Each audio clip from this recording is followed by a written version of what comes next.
Hey, YouTube. So it's so hot out that I moved into my garage totally to do work because it's pretty cool in here. I need to clean off the glue on this thing and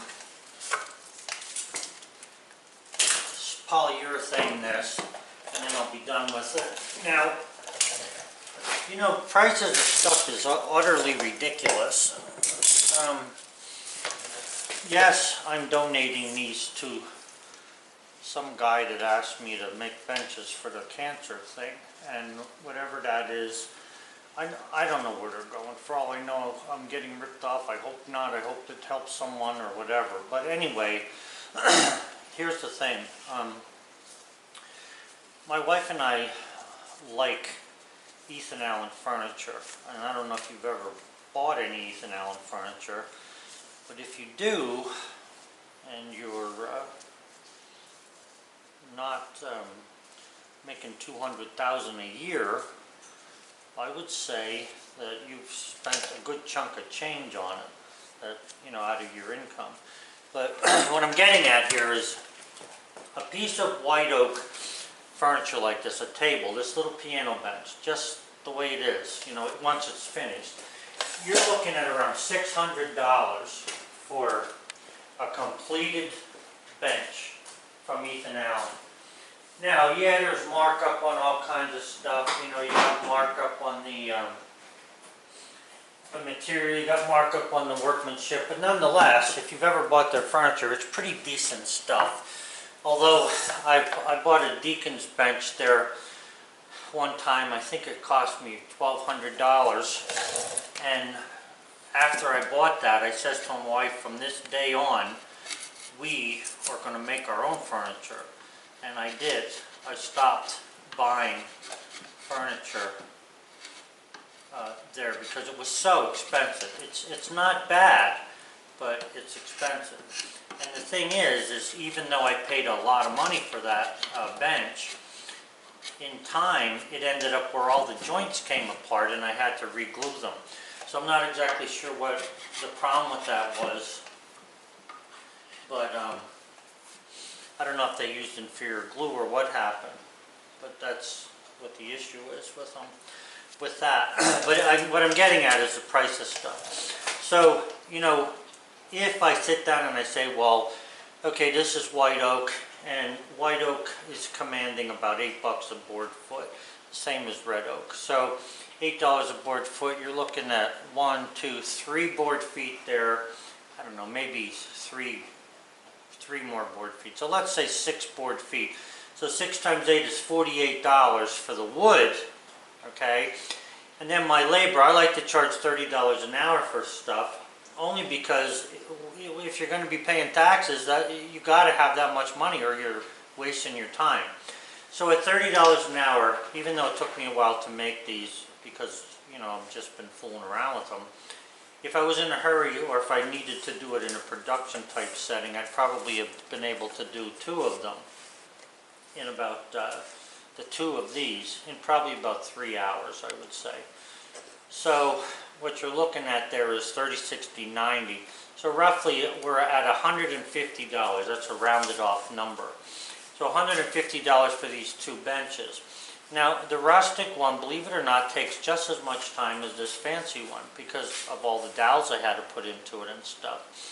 But you know, people, they don't want to pay for real wood today. They'd rather go, you can go to Walmart, you can buy yourself a bench, and the price of a bench is not that much money at Walmart. It's not real wood either.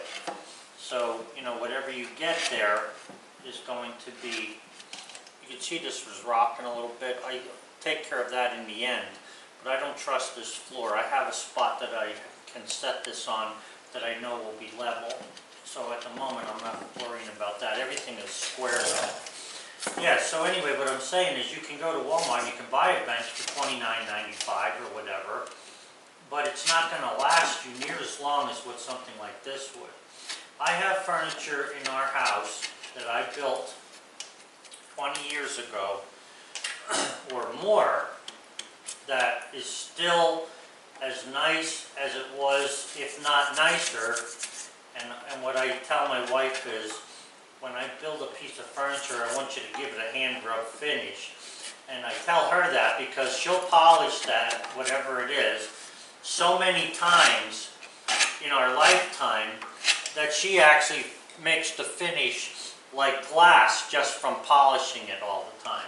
You know, when she does her wood or her cleaning. So anyway, getting back to the thing about the wood, yeah, the price of stuff is like ridiculous, but at the same time, this is what things are. So what I've been thinking about doing, and I don't know if I would have any customers for it, I'm thinking about actually cutting the pieces to size and send it as a package. I mean, this is not that heavy. I probably weighs about 4 or 5 pounds. And I don't know if you can get a special box from the post office that this bench would fit into. But I'm wondering if I could make, you know, just get the wood together and let people put it together themselves. You'd be surprised how many people, especially older, and I'm surprised, of course I shouldn't be, but I am a little bit. A lot of women like to put wood together. They enjoy doing it, and I'm surprised at that, but on the other hand, you know, why not? So I think that they would appreciate having, you know, a kit where you can put together a quality piece of stuff. Not, we had also bought some furniture, my wife and I, at, what's the name of that place? Oh, I can't even think of the name of it, but all of it's made out of resin. And they're so good at it that they even make knots in the wood. It looks like real wood. I mean, I've been working with wood all my life. The wood looks like real wood, and only to find out it's resin with either a painted knot or even a pressed knot into the wood, which is pretty amazing.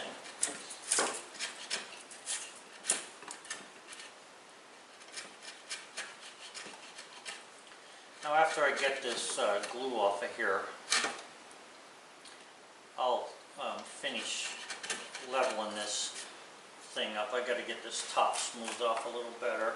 But see what I was saying? I don't know if you can see that, but the glue really comes off quick off of white oak. And when you polyurethane that, you won't see where that glue was, because this white oak does not absorb it onto the face that readily.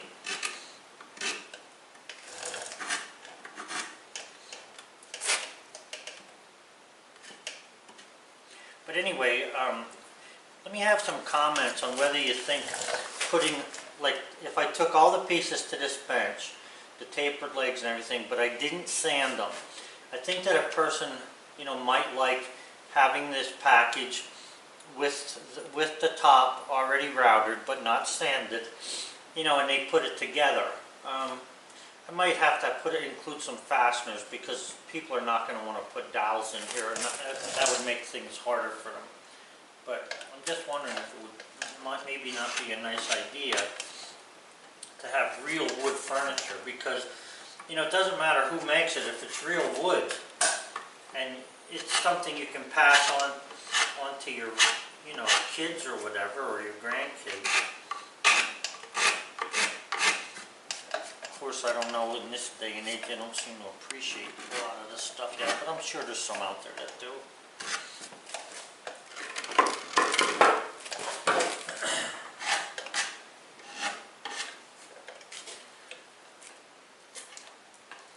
Yeah, so that Ethan Allen furniture is very expensive, but it's pretty decent stuff compared to everything else that I've found. Now that's not to say that it won't give you some grief somewhere down the line, and I'm not here to sell Ethan Allen furniture. I'm just saying that it's pricey, but not bad when you think about what you're getting.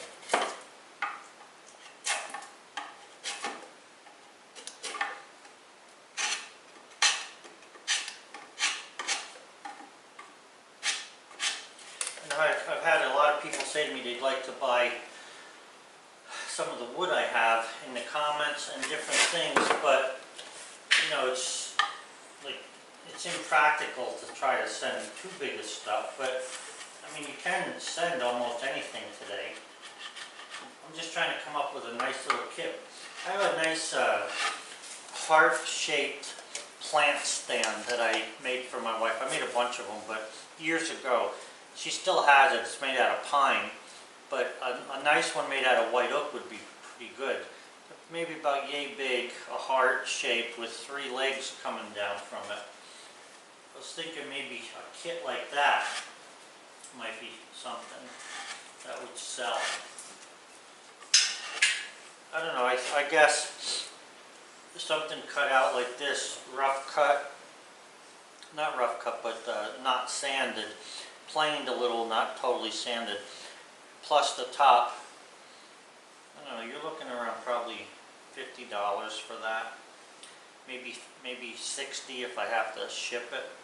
But like I say, it's solid wood, right boy? Say, this is solid wood, this isn't particle board. If I eat this, if I chew on this stuff, I don't get sick like I do on particle board. Yeah.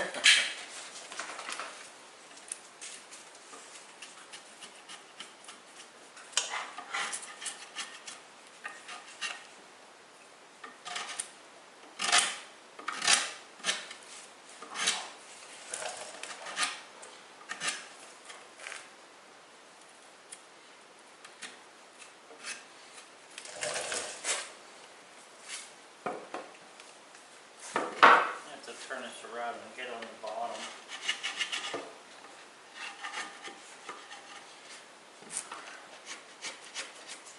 I want to put the 45s on here to lock this in and lock it together.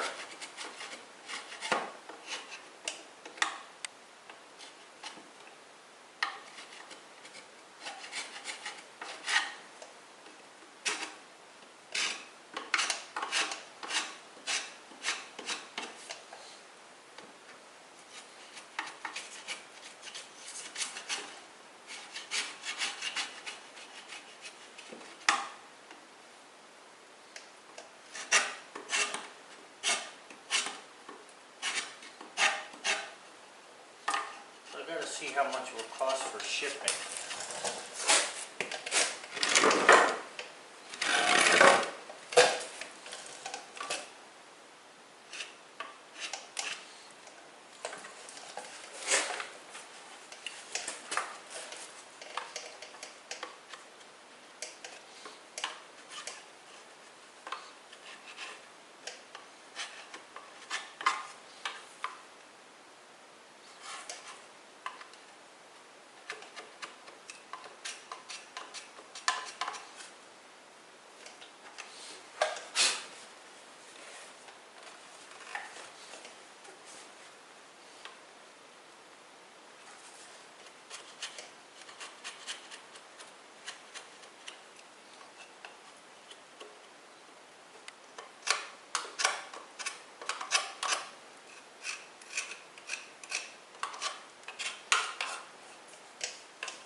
Yeah, it's so hot out there today.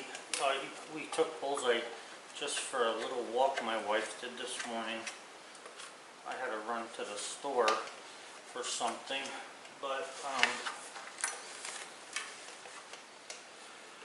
that's unbelievable. The temperatures are never in the 80s at the end of August around here that I remember.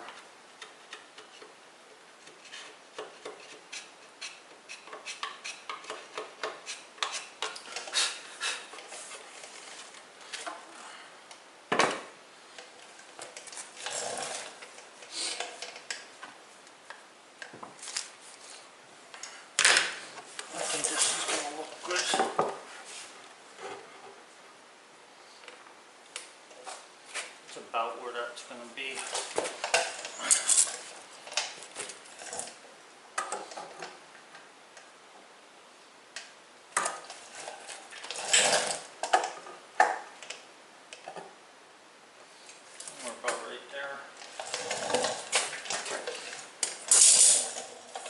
give you another view.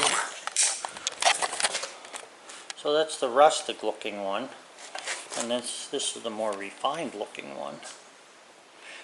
These legs are tapered on the insides only, like I was saying before. I got a polyurethane that get this done. I'm only going to put one coat on it. I was going to try to rub it down, but it's just not worth the time. I have too much to do, so I'm just going to put another coat of polyurethane on there and then put it together. This is something that I've never done before, but I'm going to do it here anyway, just for the heck of it.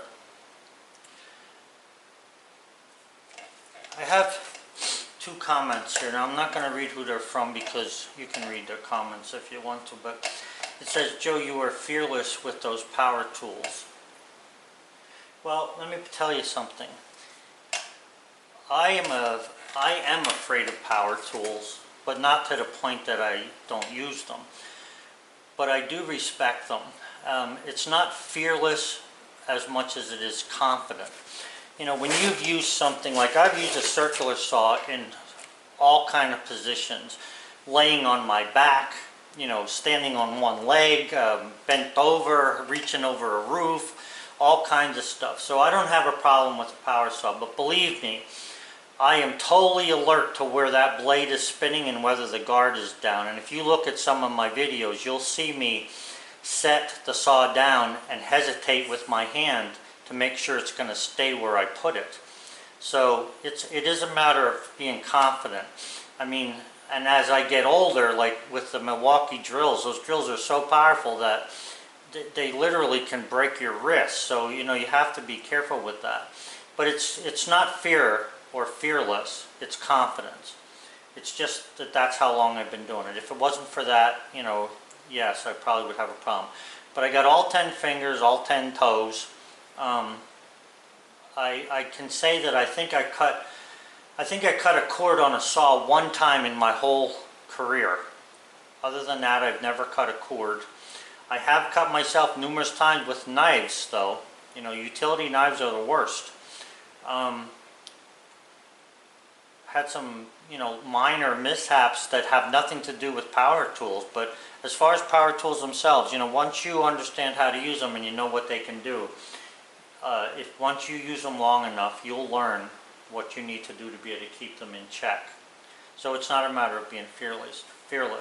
It's confidence. So then I have another comment that says here, let me open this up into another thing so I can get all of it.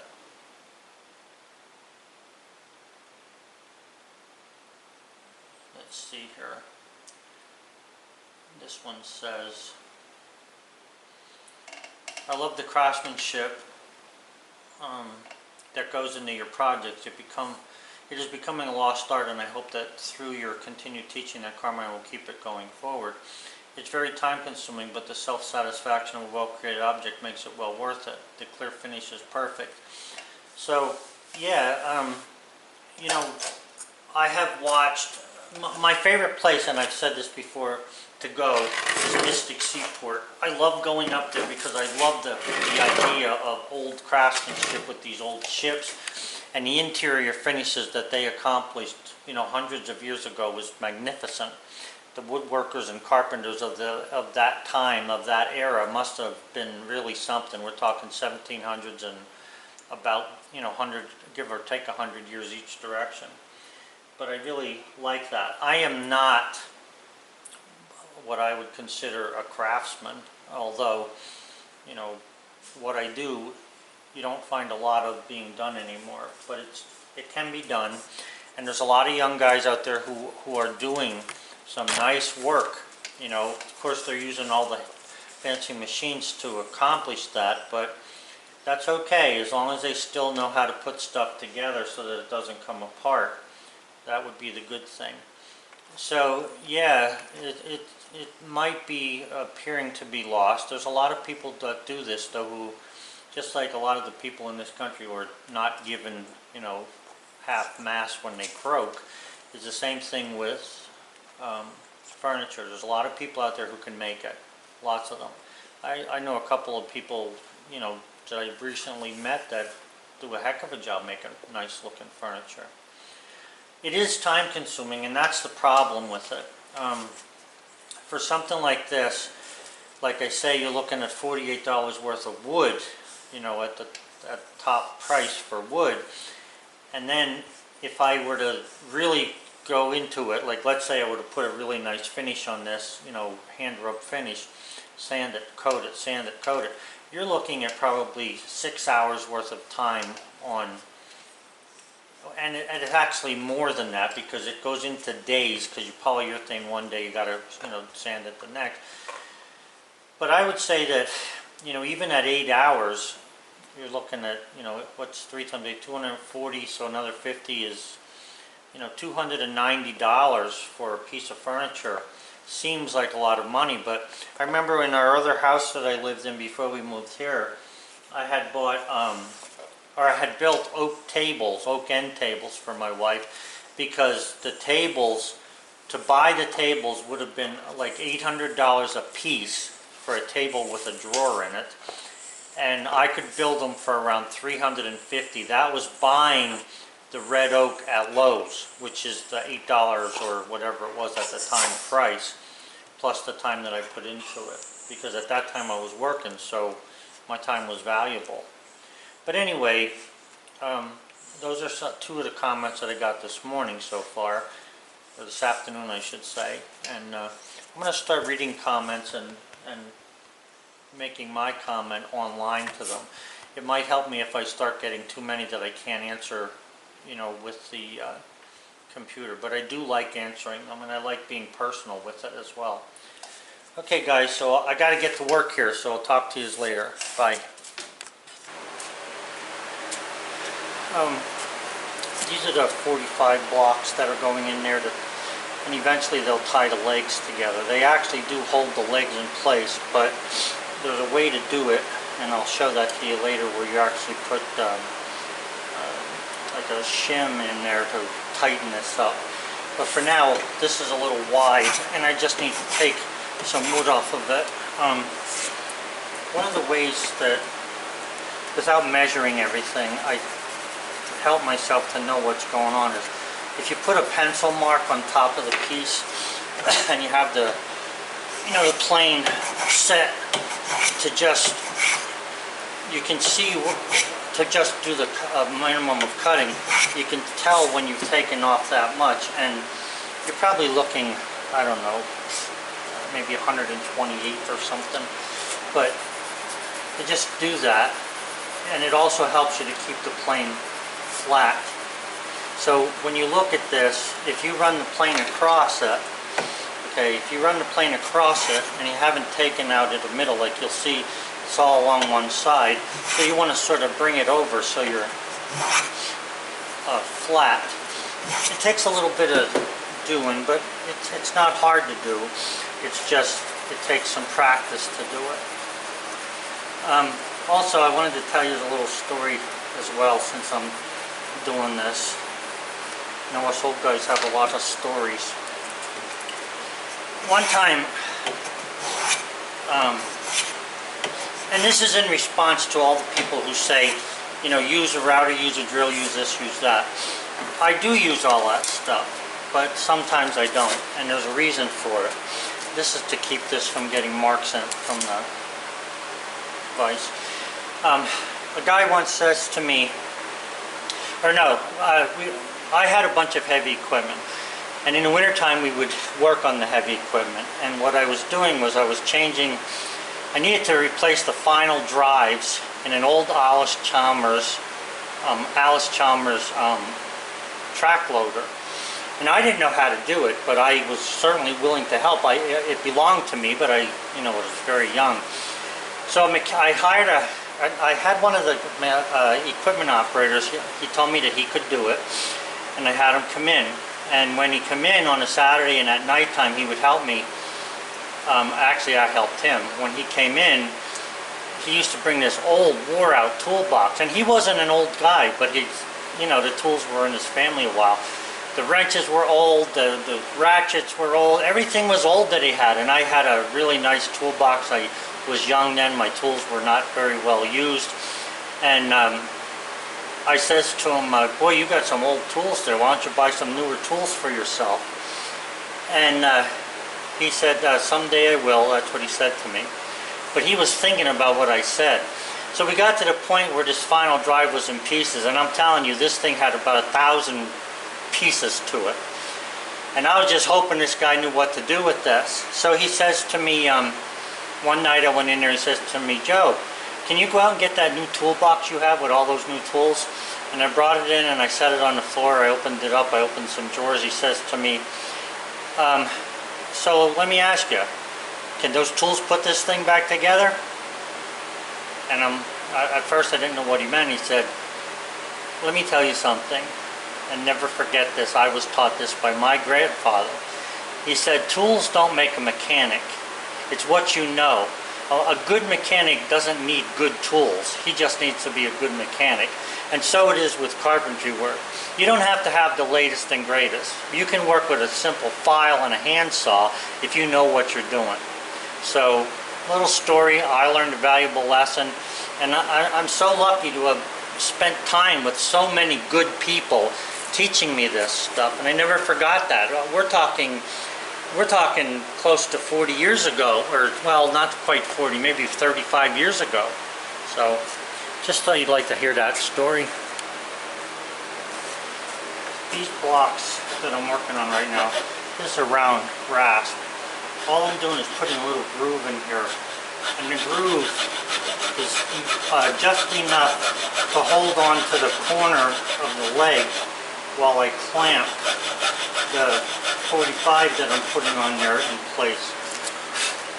So it's just a little bit of a groove, hardly anything to it. But you'll see that this is going to hold that 45 I'm talking about.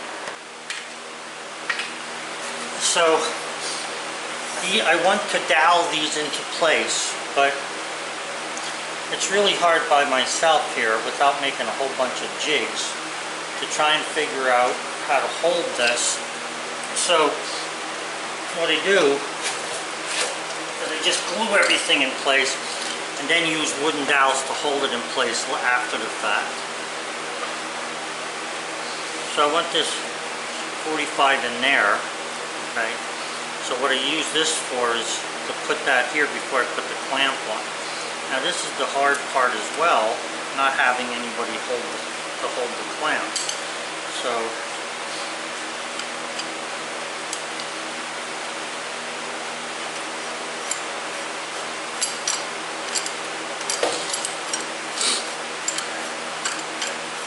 Bullseye, he's just too hot today to do any holding of any kind, so I'm on my own here.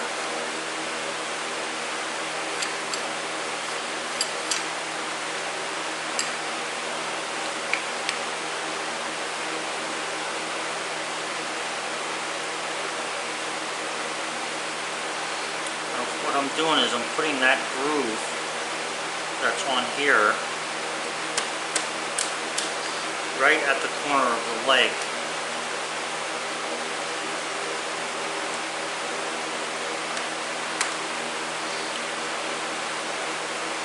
And that will hold this thing for me until the glue is dry.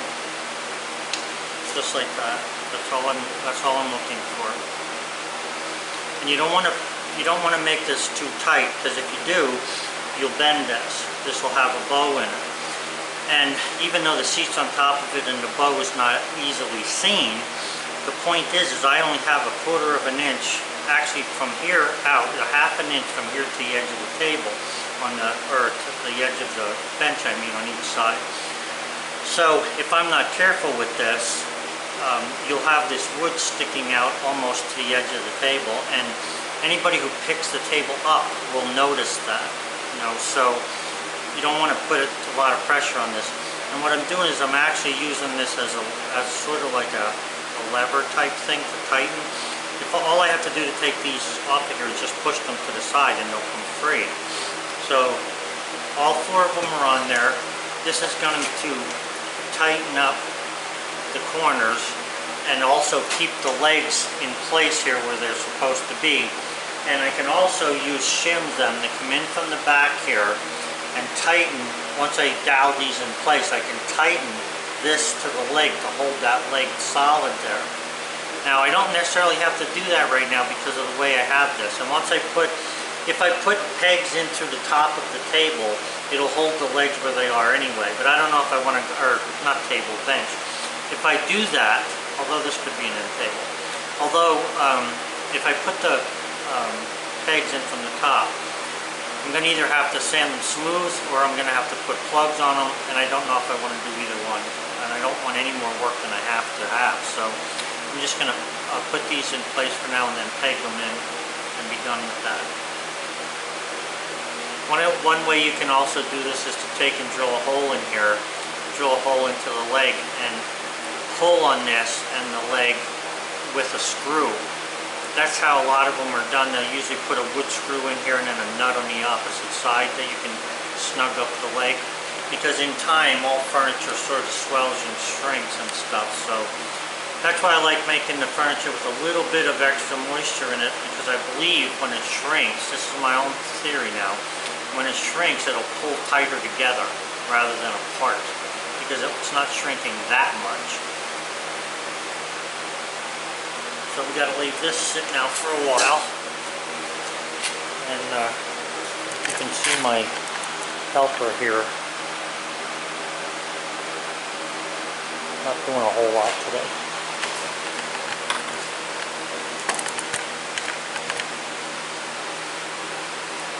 Okay, so we're going to get our dowels made so we have enough dowels to go into this. 2, 4, 6, 8 dowels. So right now, as you guys can see, I'm in the shade.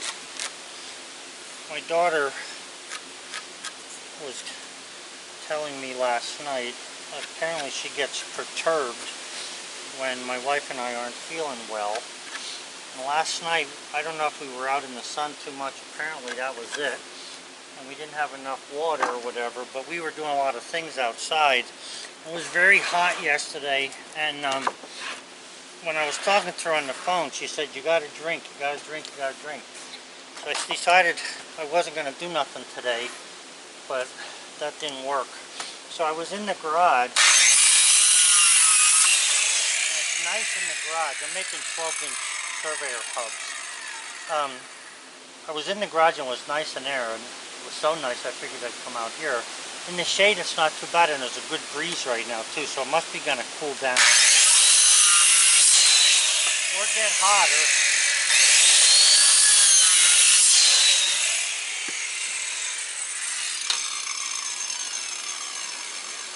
This white oak is good for these hubs. For one thing, white oak lasts a lot longer than any other kind of, well, I shouldn't say more than any other kind of wood, but for around where we are, white oak lasts quite a while if it's pounded into the ground. So I'm just using this as a pattern. I just move up 1/8 of an inch for my cut, and I end up with some nice 12-inch pegs. Whatever's bad like this, I'm just cutting that into firewood.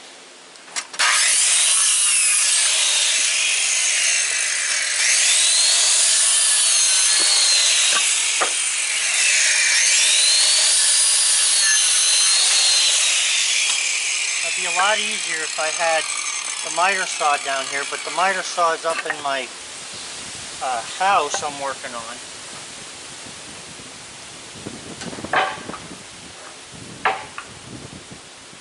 So I just want to make a stack of these in case somebody comes here and wants these, because you never know what you're going to sell. And like I say, there's a nice breeze, so why not do this? The point that I need to put on them, that's the thing I need the miter saw for. So what I'll do is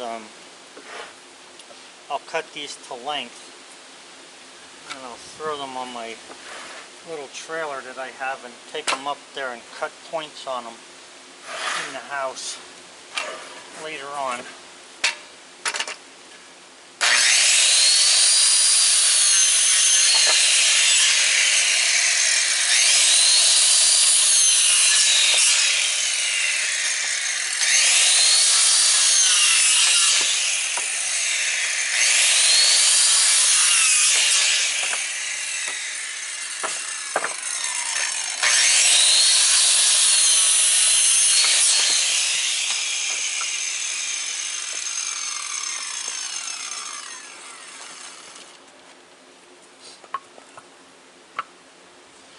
do is I'll make an assortment of stuff that a surveyor would need, and then I'll advertise it.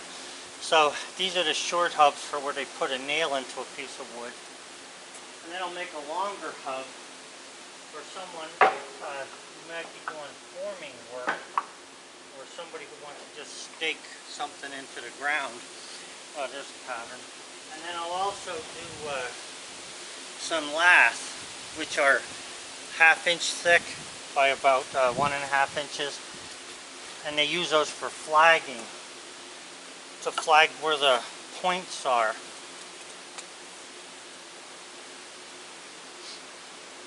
And surveyors, like everybody else, once they find somebody who can make these, they keep going there to get them. And I don't know around this area if there is somebody. I would imagine there is.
Yesterday, I didn't get a comment about it, but I was wondering if somebody would.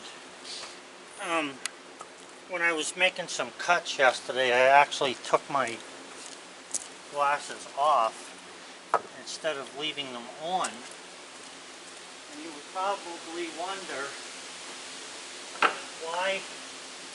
why would a person take safety glasses off when they're cutting and not just leave them on? It's not because I'm stupid. What it is, it's these glasses are very dark. These are actually made for working around welding. But what it is when I'm outside in the bright sunlight and I walk in the garage, I can't see anything. I can't find tools, I can't read a tape measure because my eyes don't adjust real fast. Probably again from, growing older. But anyway, regardless of what the reason is, I also can't see real fine lines. Now, cutting these is not an issue. I mean, as long as I'm close to a line, it doesn't matter if they're 12 inches or 12.5 inches. But the point is when I'm cutting something like a piece of furniture, I want to split the line or cut on one side of the line, and I can't see the line good enough to be able to do that.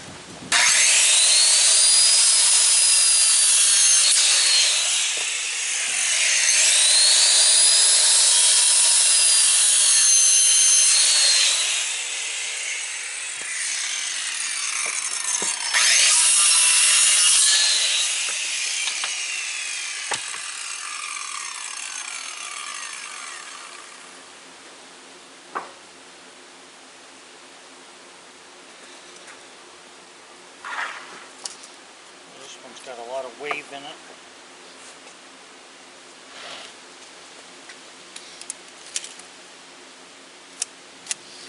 Surprisingly, let me show you this white oak that's laying over here. I'm amazed at this. It was last week before it started to rain. I cut this white oak log up, and I had these two pieces. They were on the bench here. If you remember, I made a video about what to do with extra wood. So I had just laid these here, not knowing really what to do with them because the one's cracked a little bit there. But you could get a bench out of it if you cut the crack out. What's amazing to me I'm pushing on one corner. This thing is as flat as a pancake, and so is its brother over here. Very flat. They stayed flat with nothing on them. I'm surprised about that. Let me see what kind of cut I got here.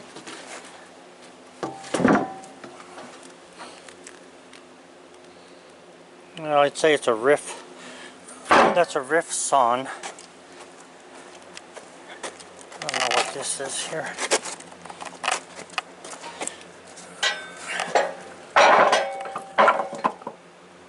Yeah, this is actually a slab cut, and it's still laying flat. I noticed that about the top that I have on the one bench, it stayed flat as well. Amazing. You'd expect that to curl up like a pretzel, but it didn't. So yesterday, my wife and I were pretty much outside, and both of us, last night, we ended up getting kind of sick. And at first I thought it might have been something we ate, but it wasn't really, because we didn't get the same level of sickness or anything. But I think what we did was we spent too much time in the sun yesterday. Both of us were pretty much worn out by the time we came in. So at supper time I wasn't feeling like eating, neither was she, but we did eat. But then I think we were like out of water.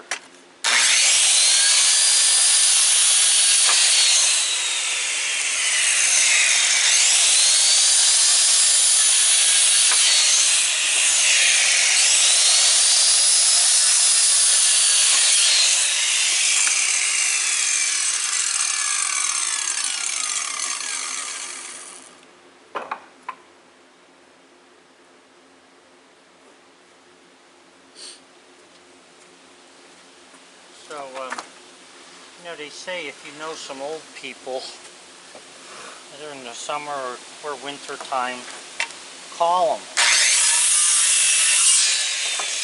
See how they're, just to check on them. Well, we have a pretty big family. We don't get any of that. Don't know why. Don't really care. But I guess it would be nice.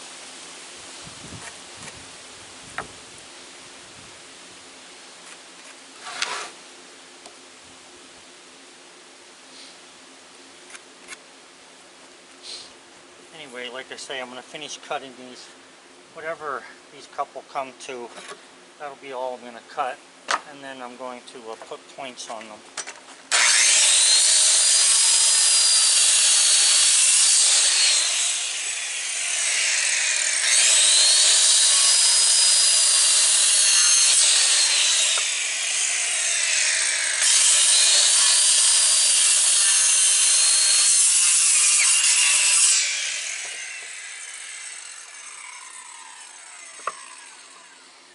You know, these saws they make today, this is 2 inches thick. The saw barely gets through 2 inches.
think I'd do well in prison. I hate working in, I don't like being inside.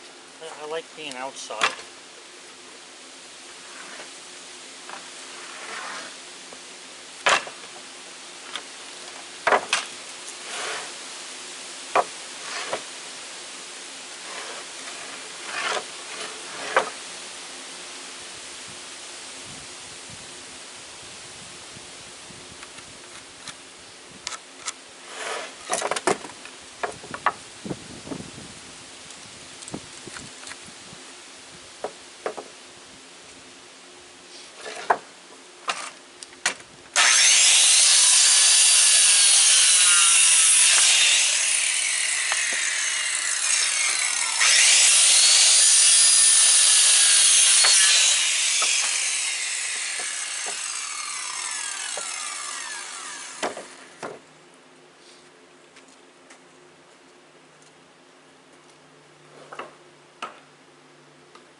I'm going to try and get 50 of them on a pile.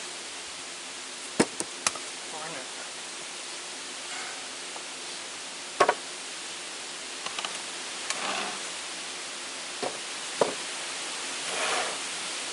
This one's split pretty good.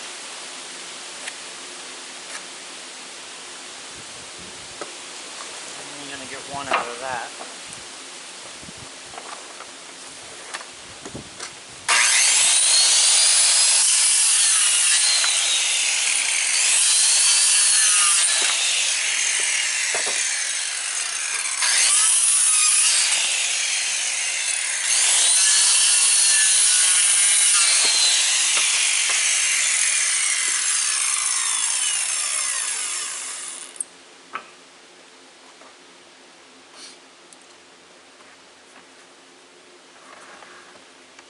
This one isn't too bad.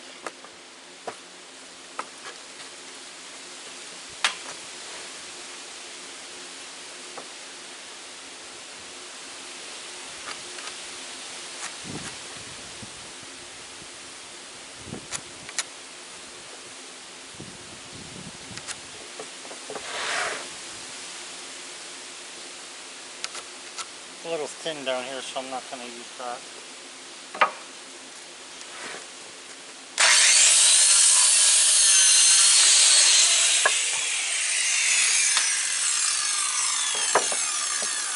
That up there is split, so I'm not using that.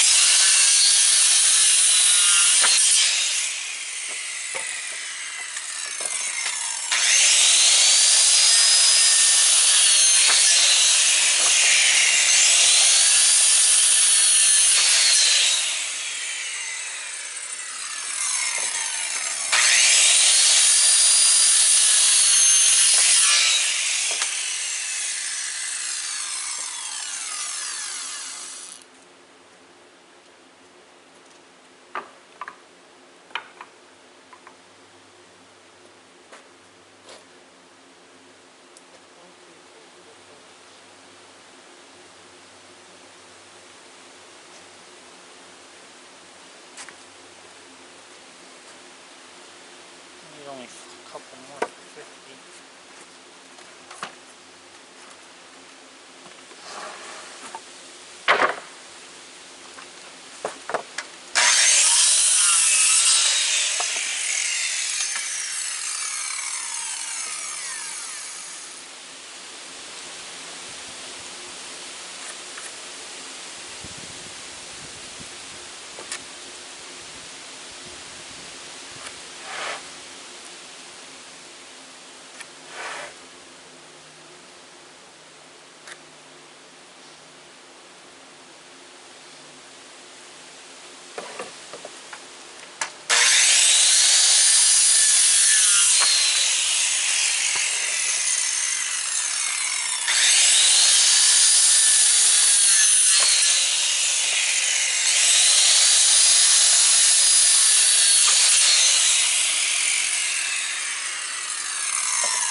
This is something that you can add to your list of things to sell.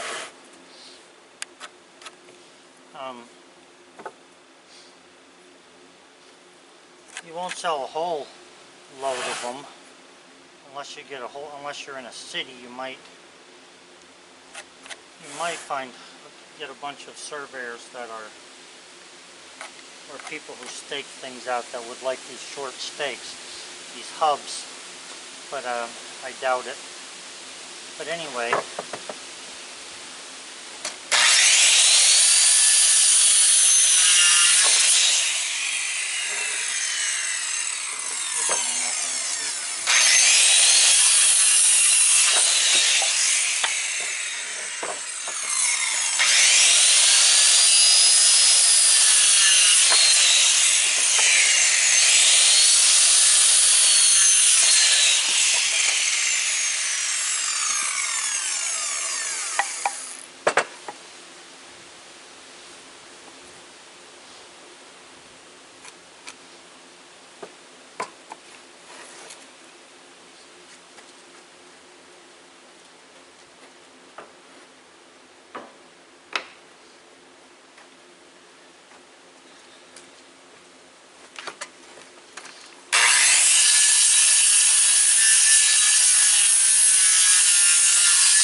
I can get one out of this one.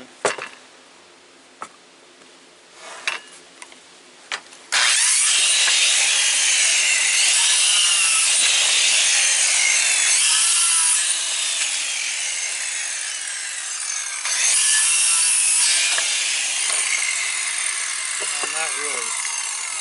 Such split too. Okay, so that's something you can do with 2-inch lumber. Now, with 1-inch lumber, you could also make laths out of that. Normally, they're not that heavy, but a 1-inch board, 2 inches wide, gives a surveyor a good place to write. And if it's made out of white oak like this, you can pound that into the ground pretty much. Now, usually they have a tool, kind of like a chisel, that they'll drive in to give them a start, and then drive the flag in after that. It all depends on where they're surveying and how hard the ground is. And if you got rocks like we have here. So that's just a little something extra for those of you who are trying to make a living, you know, cutting wood, something that you might be able to do. So a stack of 50 of them, I don't know, 25 bucks maybe, 30 bucks. I haven't even figured out how much board foot are there. Let me just check. 2, 4, 6, 8, 10, 12, 16, 17, 18, 32 board feet. You can't go asking 8 bucks a board foot for white pine. So, I don't know, let's say, yeah, I'd say around $35 for that. Be around $2 a board foot, a little more. Something like that should work out. Have a good one.